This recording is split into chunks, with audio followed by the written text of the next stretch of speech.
Hi guys, got a Defender front door hinge to replace. So I bought a new one.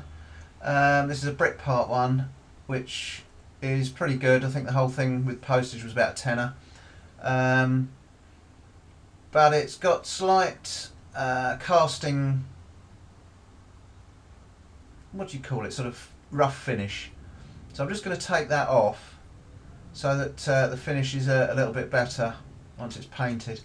Just going to prime it with ordinary grey primer, and then I've bought specific colour match paint for the Land Rover. It's a Baltic blue, which is actually a Range Rover colour or a Discovery colour. It's unusual on a Defender, and with it they sent clear lacquer, because apparently once that goes on it dries sort of a matte and you have to bring the shine up with the lacquer. Anyway, I'm going to quickly clean it up with my little air sander. I'm using quite a fine grit on here.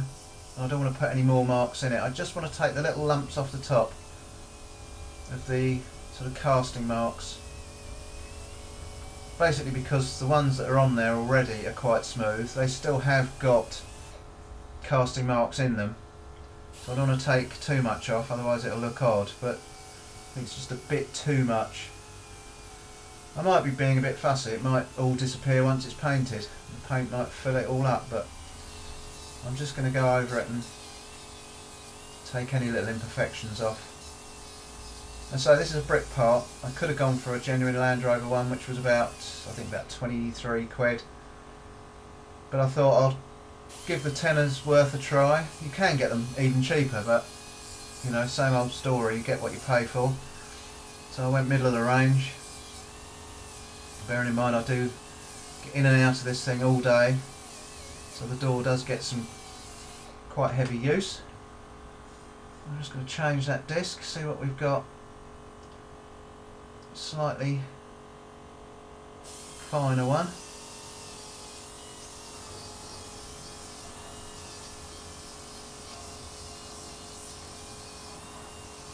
Yeah, some of you might be wondering what I'm doing with the Defender and what's happened to the Navara. Well, I didn't like it, so I got shot of it. Bought this instead. Much more man for the job. Right, I've got a Scotch-Brite type disc on there now. It's quite a coarse one, just to smooth everything over. Yeah, as I was saying, I didn't like the Navara. Too wide, too long, too fragile. I had a little bump in it, but of course had to have a whole new front bumper, which was 1750 quid. Just had a new bumper on this Defender, 70 quid. So it's a little bit different. And things like this, the hinge you can do yourself, 10 quid, you know, couldn't do that on the Navara. Right, so that's taken the little lumps off. You can see there's still the marks, but nowhere near as bad as it was, and that's going to give a much better finish once we're sprayed up. So, let's clean her up.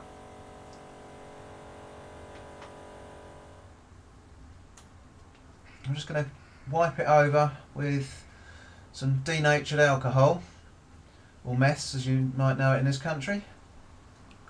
Good old fashioned methylated spirits. Got my gloves on as well so I don't get any oils off my fingers onto the metalwork.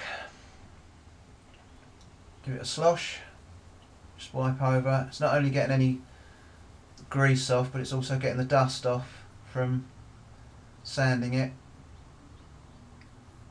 Getting to all the nooks and crannies, all around the back. Obviously I haven't bothered sanding anything around the back. Get into the screw holes.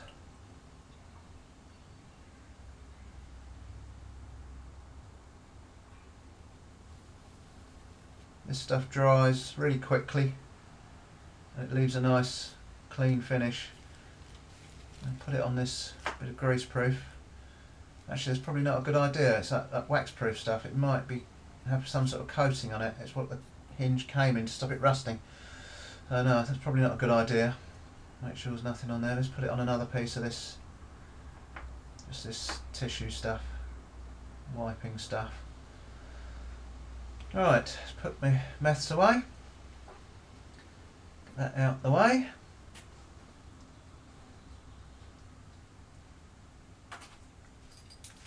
Okay, so I'm just going to use this ordinary grey primer and just going to give it one coat. I shall hang it up on a hook, but to start with I'm going to give it a quick coat by hand. Just hold it. Now I'm no expert at painting, but I do know you want to go very gently. Try and get it in all the nooks and crannies first, if you can. Around the back of the hinge there in the join. And hang it up. I usually hang them both ways. Give it a quick blast one way, and then turn it over, or hang it up the other way and give it a quick blast the other way, because you'd be surprised what you miss, what you can't see and you miss from going in one direction. That's pretty good. I think I've just about got everything on there. I say, don't go wild. You don't want to get any runs at this stage of the game. So there you go, one quick coat of grey primer. I'm going to hang it up and we'll leave it overnight to dry. You could probably overcoat it in about half an hour or so. It dries pretty quick, but I'm doing this last thing at night after I've finished, once all the dust has settled in the workshop. So I'm not going to hang around. I just want to get home, so I'll do that next job tomorrow. Right, tomorrow's come. It's dried off. A treat. See, it's nice and matte and it's covered everything. But just to be on the safe side, I'm just going to run over it with a bit of 1200 grit. It's just a bit wet and dry. Stuff I got lying about from when I did my knife build. Probably being a little bit fussy, but I just want to make sure, really lightly, just to make sure there's no little imperfections, any bits of dust that might have settled overnight, any insects' legs are stuck on it or anything. Just going over very gently, because you don't want to go back to any bare metal. You just want to take off the little imperfections.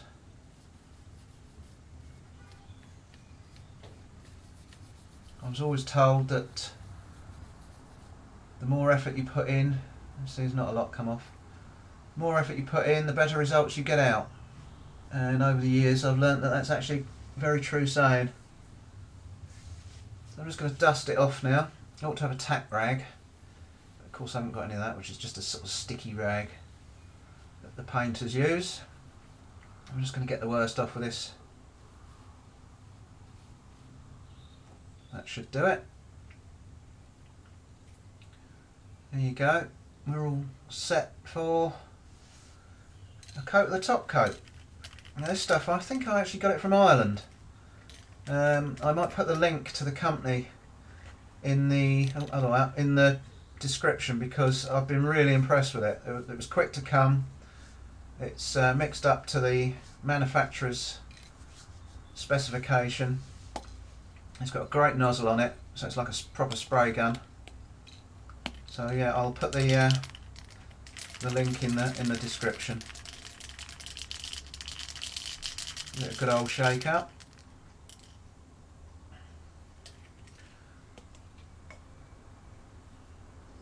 Right, again, what I'm going to do is do the back by hand and around the sort of back of the hinge. So I opened it up. Again, just really lightly in all the sort of nooks and crannies first, really. The harder bits to get to.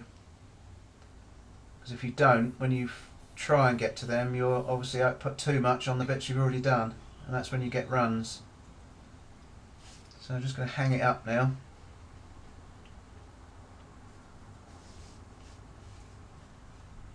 Give it another very light go over in all sorts of directions.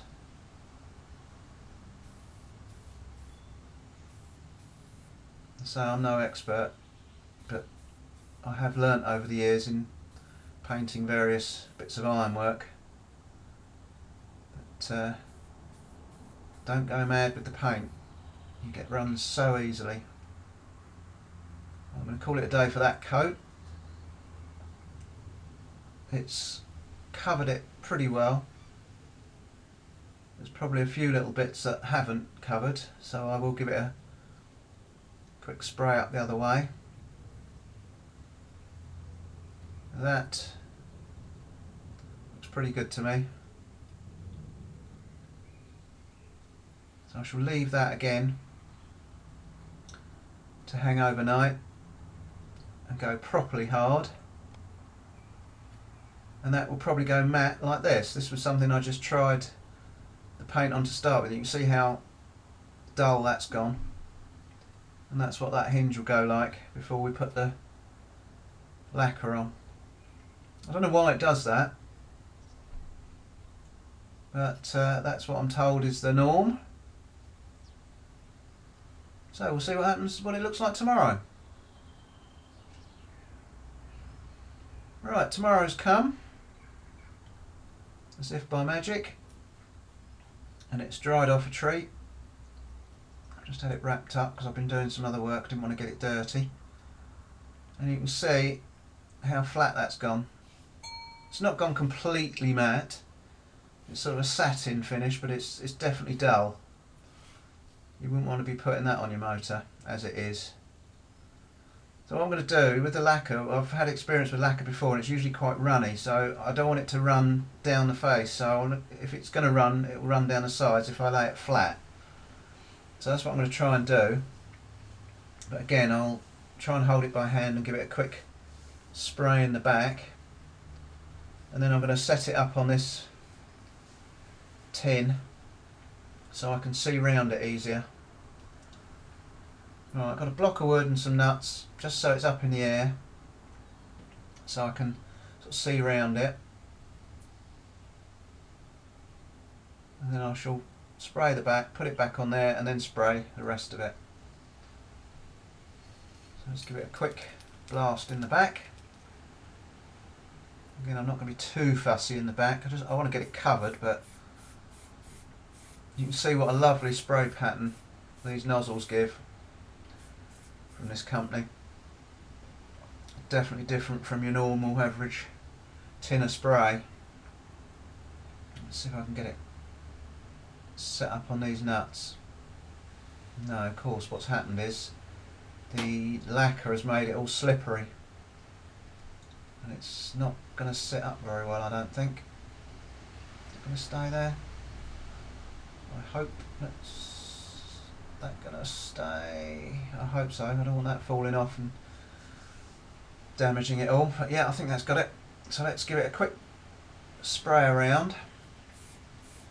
As I say, I'm going to go all over it from every direction. You see, as I say, this lovely jet. Oh, sorry. Of course, you can't see bugger all now, except my fat back.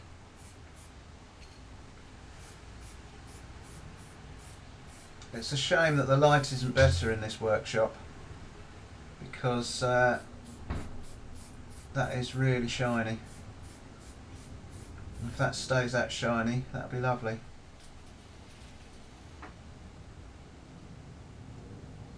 Now, I daren't move anything, so I'm going to try and move the camera to let you have a better look. Oh Christ. Oh, shaky or what? Anyway, there we go. Again, as I say, you can't really see, the light's just not good enough in here, but that is really shiny. That's brought the sparkle out because this paint is metallic. It's got a real, almost a pearlescent shine to it in the sunlight, and that black has really brought that out. As I say, you can't actually see it, but hopefully you'll get it out in the light tomorrow and you'll get to see it. Right, tomorrow has come again, and that has dried nicely. That's dried beautifully. Lovely high gloss shine on that, and that's pucker. Really like that. Even though I say so myself, I'm pleased with that. I'm glad I took those imperfections out, just took the roughness off, because that's come up really nice now. That's sort of almost matched the ones on the truck already. So let's get fitting. So here's the offending hinge. Driver's door lower. You can see it's all gone rusty. There's no point trying to knock pins out and stuff like that. They're too firmly in, and also the hinge actually wears as well as the pin. You can see there. It's pretty standard. They go on these quite regularly. So let's see if we can get the old one off. The door bolts, or the bolts that go through the door, aren't captivated at all. They're just through here behind the door card, so you can either try and get a little tiny spanner in, or do what I'm going to do and just pop the door card off. You only need to pop that one popper, and you can get an ordinary spanner in there. Now the ones in the pillar, in this pillar here, are captivated, so in theory we should have no trouble undoing them and not losing them. And these are Torx, so I've got my Torx set out and a little spanner on the back. We're going to whip these door ones out first. There's no particular reason that I've decided to do door ones first. I just thought it would be easier. Take them out, pull that one. Slightly annoyed that these Torx have corroded as badly as they have. They're plated, but they seem to be rusting slightly.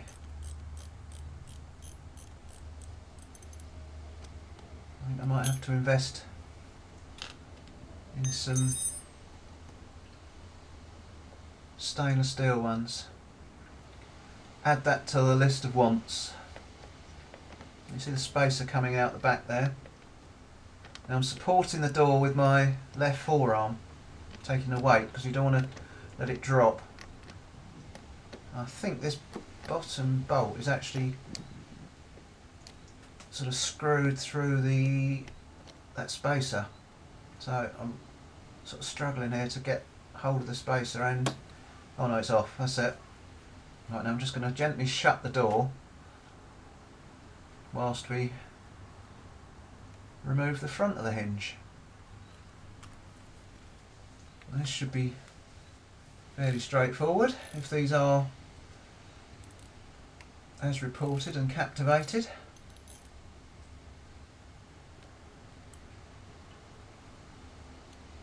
It feels like they are.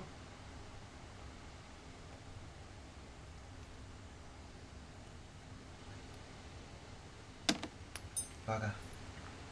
Dropped it.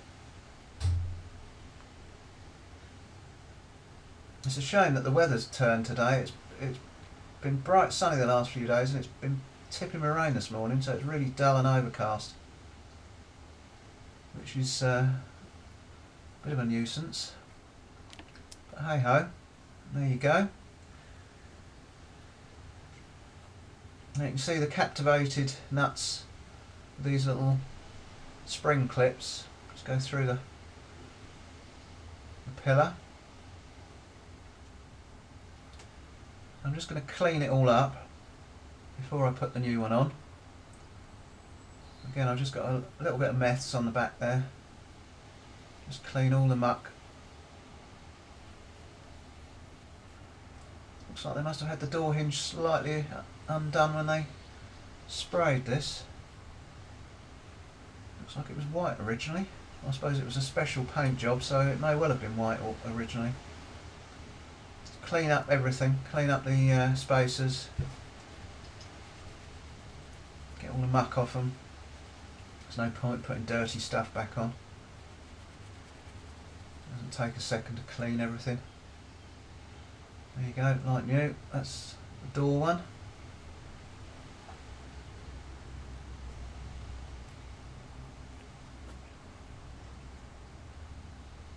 Right, I'm just going to put this one, which you can see the marks from the clips, is the post one, the pillar one.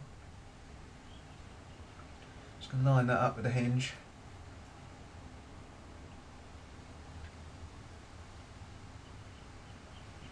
And just get the bolts started.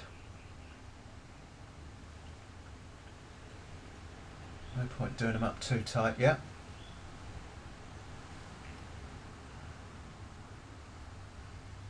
There's quite a nice lot of play on this pillar hinge, or the pillar side, so you can get your gaps back right, because at the moment the door has dropped that much that it's actually catching on the checker plate, or the dur bar. People always call this checker plate, it's actually dur bar. So just nip them up a little bit.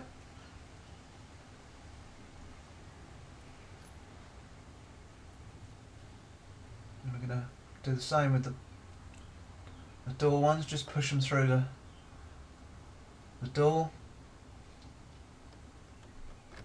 Try and get them lined up somewhere near so we can get in the back. Just open the door very, very gently. You don't want anything to come loose or drop off and damage your paintwork. So I'm going to try and get the nuts just started. They don't seem to have come through the door enough at the moment, so might have to just push them from this side, get them lined up. They don't seem to want to go. I think that's got the top one. Yes, that's got that. There's a bit of a fiddle with the door card still on. Drop the nut. And wearing gloves. I really ought to take my gloves off. I don't really need them on now. Don't know why I've got them on still. I was just trying to avoid mucky fingerprints on everything. But it's a bit of a fiddle just to get that top one started. That's got it. Got it going. Just whiz that on a little bit. I'm just going to see if it will do up a little bit on its own.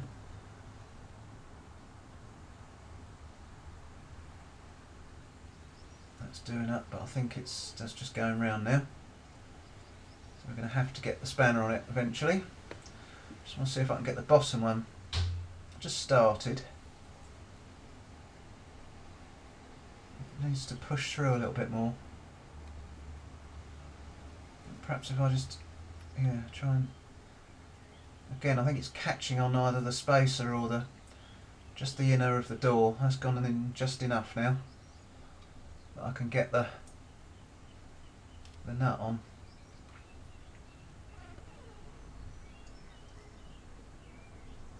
You can see the play there is in there.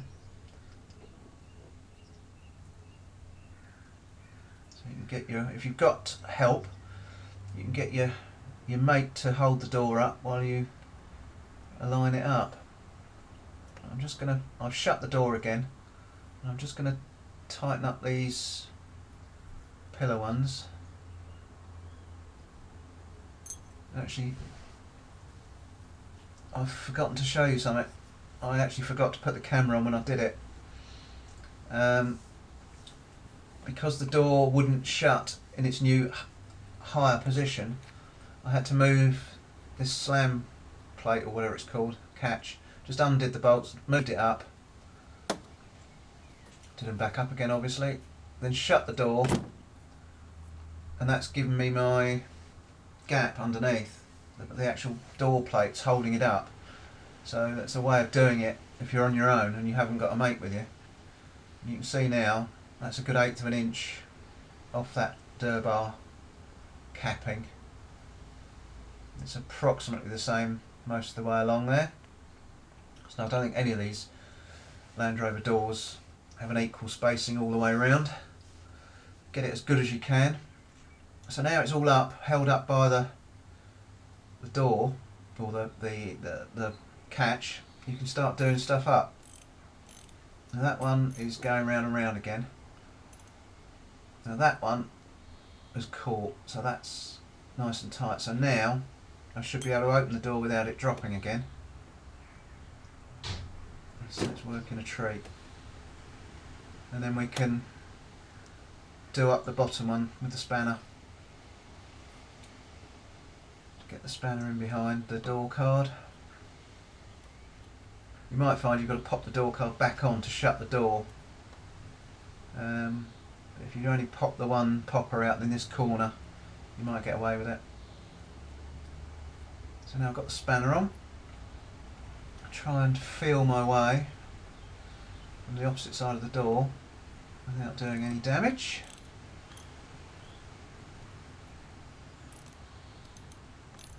Tighten that one up.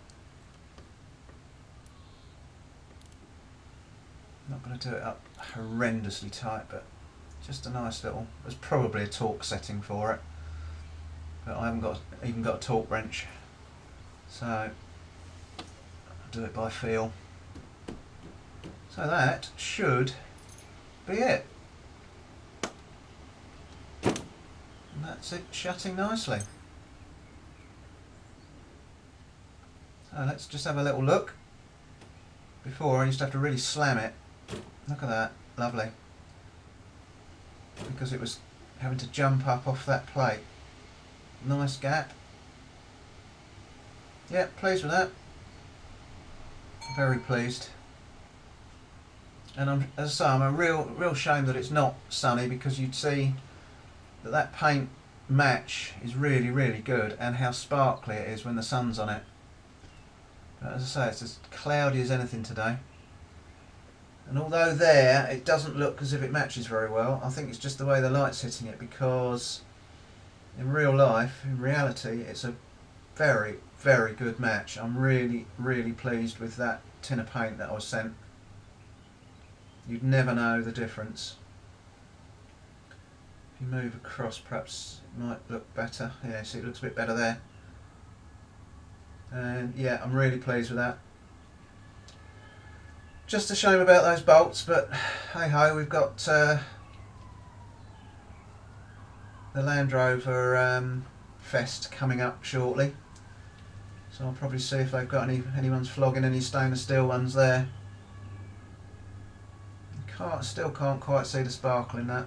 But anyway, there you go, that's how you do it, or how I've done it. Thanks for watching. We'll catch you on the next one. No doubt there'll be more to do.